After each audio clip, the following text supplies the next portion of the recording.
জয় Shri Jagannath guys, কেমন আছো? আশা করছি সবাই ভালো আছে। আর আমি না একদম ভালো নেই। দেখতে পাচ্ছ আমার চোখ মুখের অবস্থা কাঁদতে কাঁদতে একদম ফুলে গিয়েছে। তার কারণ আমার মা, দিদি, দাদু, দিদির ছেলে সবাই না কলকাতায় যাবে। তার সাথে আমার মাকেও নিয়ে যাচ্ছে।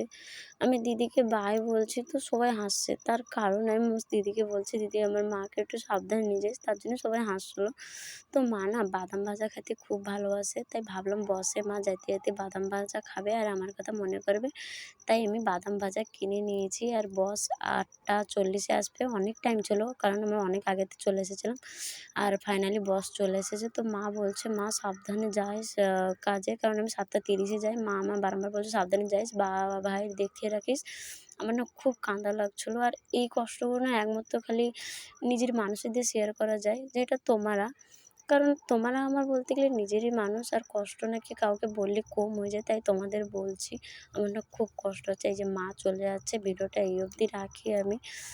বাই, পরের নেক্সট ব্লগে নিশ্চয়ই দেখা হবে। আর মাকে বাই বাই বলে আমি বাড়ির দিকে রওনা হলাম। জয় শ্রী জগন্নাথ।